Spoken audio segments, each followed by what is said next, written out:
aplicar la ciencia para responder a las necesidades de la sociedad mediante la creación de conocimiento en Ciencia y Sociedad, con Teresa García Gasca.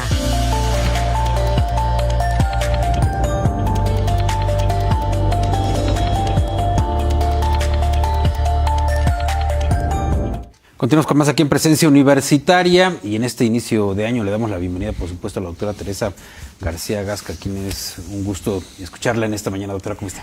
Alfredo, encantadísima de saludarte y muy feliz Gracias. año. Me da mucho gusto tenerte de regreso y de verdad que te extrañábamos mucho. Feliz año. Gracias. Igualmente, Marco, feliz año. Igualmente, doctora, gracias por estar con nosotros. Gracias, al contrario. Ya han pasado ya las fiestas. La semana pasada hablaba yo todavía de las costumbres de Año Nuevo y este sincretismo y cosas muy interesantes en lo general, pero hoy quiero tratar una reflexión, algo que me ha estado a mí rondando la cabeza durante mucho tiempo, que es qué pasa con el papel de la ONU, de la Organización de las Naciones Unidas, ante los conflictos que estamos viviendo en el mundo. Me llamaba mucho la atención. Ahora ya comprendo por qué y ahorita les voy a platicar mi reflexión. ¿Por qué la ONU no podía detener los ataques de Rusia contra Ucrania en esta desigualdad de posibilidades de contender, ¿no? O sea, evidentemente hay un poderío de Rusia. Y después viene el conflicto de la Franja de Gaza, el genocidio que se ha presentado en Palestina y la misma pregunta, ¿en dónde está la comunidad internacional? ¿Por qué no detienen a Israel, apoyado por Estados Unidos?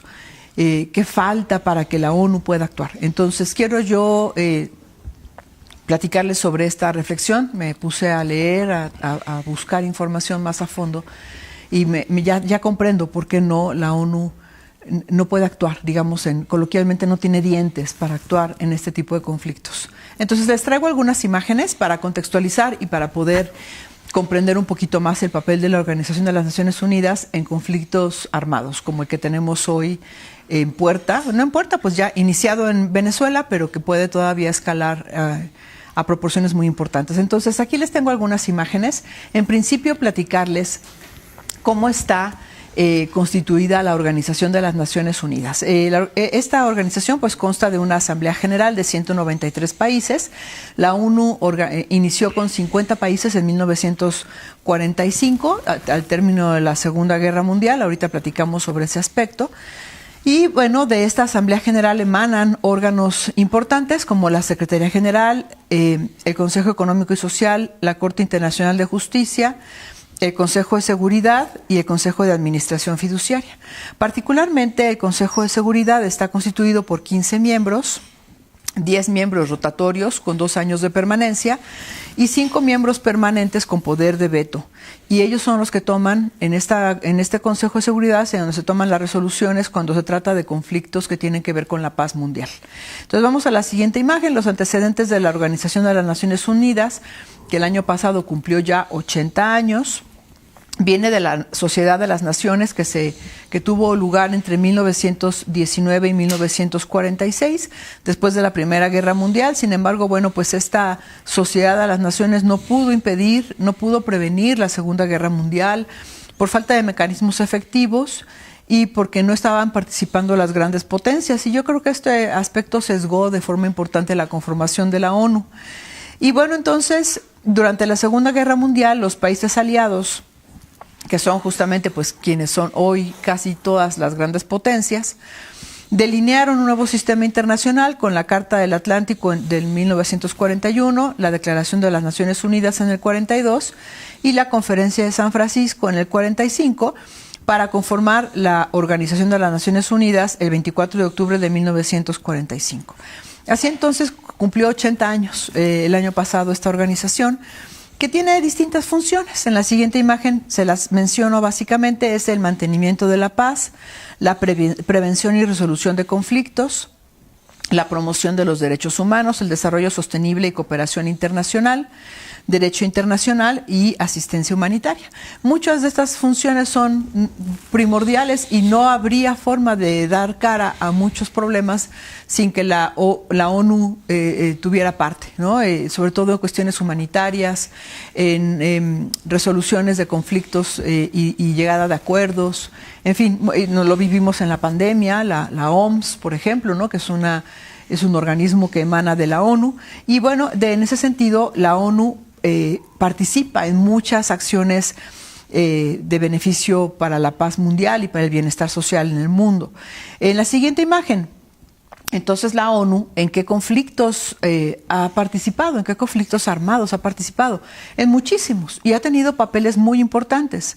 En los últimos 30 años, la ONU ha participado en operaciones de mantenimiento de paz, en misiones políticas especiales y de diplomacia preventiva, en resoluciones del Consejo de Seguridad para establecer sanciones, embargos o tribunales, y en la asistencia humanitaria y protección de civiles. Los logros que ha tenido en este sentido son muchos: reducción de conflictos interestatales, procesos exitosos de transición, protección parcial de millones de civiles y coordinación humanitaria global. La ONU tiene un papel muy relevante en nuestra sociedad actualmente, sin embargo tiene muchas limitaciones. Depende del Consejo de Seguridad, particularmente de los miembros permanentes con derecho a veto para las resoluciones que tienen que ver con los conflictos armados y de paz. Tiene falta de capacidad coercitiva independiente.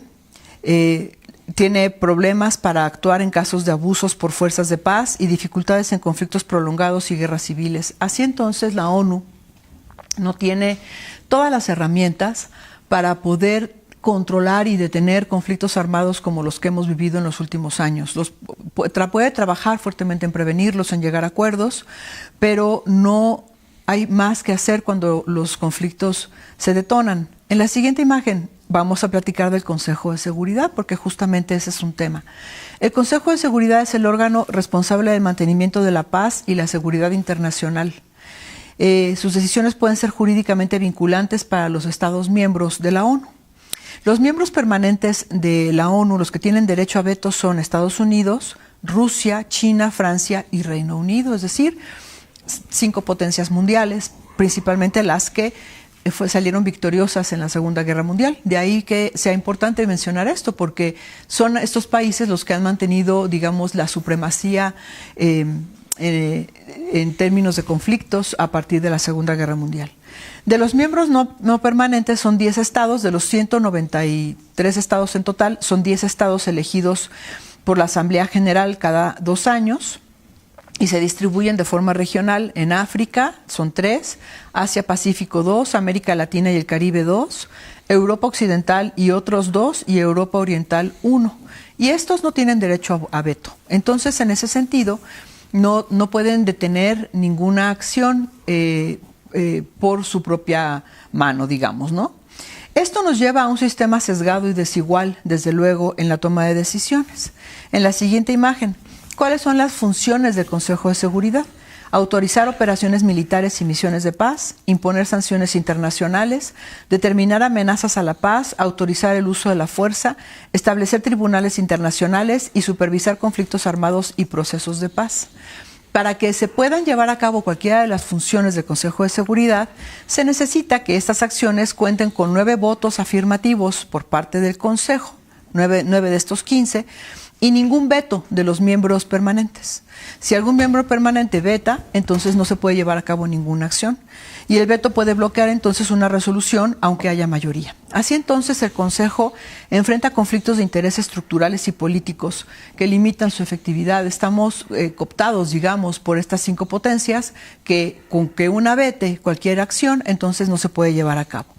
Así entonces en la siguiente imagen les muestro que estos países con poder de veto pueden impedir acciones en conflictos cuando tienen intereses militares, políticos, económicos, etcétera.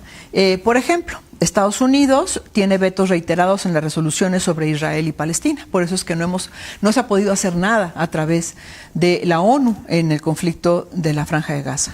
Rusia tiene vetos en las resoluciones sobre Ucrania, es evidente. China tiene bloqueos relacionados con Myanmar y derechos humanos. Ustedes saben que en China el tema de derechos humanos es un tema muy sensible. Y Francia y Reino Unido tienen vetos en la participación de conflictos donde tienen intereses estratégicos. Así entonces, también otro problema es la falta de representatividad global. África y América Latina no tienen miembros permanentes, están subrepresentados. La composición refleja el orden mundial de 1945, no el actual, es lo que decíamos hace un momentito. Refleja los países victoriosos de la Segunda Guerra Mundial, pero no refleja la necesidad actual. Y evidentemente otros países con gran peso regional o poblacional como India, Brasil, Alemania, Japón o Nigeria quedan excluidos del poder de decisión de forma permanente, no están en el grupo de los 5. Así entonces, en la siguiente imagen, la ONU resulta insuficiente para los conflictos armados. Sí funciona la ONU cuando coordina ayuda humanitaria, cuando establece marcos legales, cuando facilita la cooperación técnica y cuando supervisa acuerdos de paz aceptados por las partes, pero no funciona cuando hay intereses directos de las grandes potencias, cuando se requiere el uso coercitivo del poder y cuando el veto bloquea decisiones urgentes. Si la ONU desapareciera, desde luego, no habría foro global legítimo, la crisis humanitaria serían mayores y la ley internacional quedaría aún más debilitada. Es decir, el papel de la ONU es sumamente importante. No puede desaparecer, pero sin duda tiene que reformarse, porque la ONU, tal y como está, no está protegiendo a la mayor parte de la humanidad de los intereses de las grandes potencias. Así que la pregunta clave no es si la ONU funciona o no funciona. La pregunta es ¿para quién funciona y bajo qué condiciones? Esto nos lleva entonces a lo sucedido hace unos cuantos días, la intervención de Estados Unidos en América Latina, en la siguiente imagen. Y bueno, entonces ahora comprendemos por qué la ONU no puede detener el paso de Estados Unidos en este sentido. Mis respetos para toda la población venezolana, porque entendemos perfectamente bien lo que significa que Maduro no se encuentre hoy por hoy al frente del gobierno, aunque no ha sido sustituido, digamos, su régimen, pero entendemos muy bien que esto ha sido un alivio. Pero el paso de Estados Unidos, particularmente el paso del gobierno de Trump, es muy peligroso. Estas notas que tengo en pantalla, para quienes nos ven en pantalla, son muy importantes. Yo desde que veía yo en Trump, pero claro que uno no alcanza a dimensionarlo hasta después. Cuando Trump hablaba del Golfo de América, me parecía una locura. Y pero ahora todo va teniendo sentido, ¿no? Todo va teniendo sentido. El hombre sí tiene intenciones de controlar toda América, en principio a toda América, porque después no sabemos. Pero tenemos Groenlandia, lo estamos platicando. Pero Groenlandia se supone que es parte de América del Norte, ¿no? Porque está pegado a Canadá. Bueno, exacto. O sea, el tema es toda América, todo el hemisferio occidental, dice él, ¿no? Y entonces ahora se habla de Make America Great Again, ¿no? En este término de invasión, de colonización de América.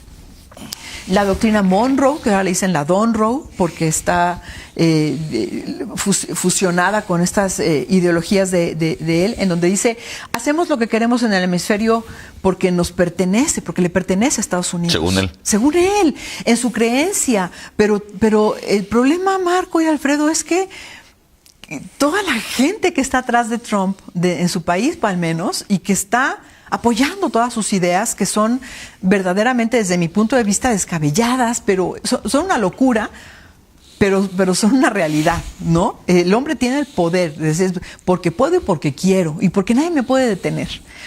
Trump declara una nueva misión para Estados Unidos, fuerza, poder y dominio, dice la CNN del día de ayer. Y bueno, ahora Trump amenaza a Colombia, Cuba, Groenlandia, Irán y México. Cuba dice que Cuba ya está casi por caer, a Groenlandia la quiere comprar, México, algo tenemos que hacer con México, dice él. Colombia, Petro pues ya se le puso al brinco y entonces Trump está intentando también algo con Colombia. Y de Irán, pues el tema es que Irán también tiene intereses sobre Irán, ¿no? Y esto es muy, muy preocupante, porque entonces si la ONU, que es la organización que engloba a todas las naciones en términos de paz, no puede hacer nada, ¿quién puede hacer algo? Es muy, muy preocupante. Entonces, ante la amenaza actual, en la última imagen, ¿qué tenemos? ¿Qué esfuerzos tenemos? Bueno, países que ya condenaron con toda claridad la intervención militar en Estados Unidos, diferentes países, entre ellos México, Brasil, Chile, Cuba, China, Rusia, etcétera. Sin embargo, son simplemente condenas, ¿no? Son un poco como las llamadas a misa. O sea, a Estados Unidos tampoco eso le importa. Ha habido pronunciamientos por parte de algunos países, Canadá, España, Austria y Uruguay, sí, que no llegan a condenas, nada más se han pronunciado. Hay un comunicado de muchos países en América, Brasil, Chile, Colombia, México, Uruguay, España, frente a los hechos ocurridos, ya es un comunicado conjunto.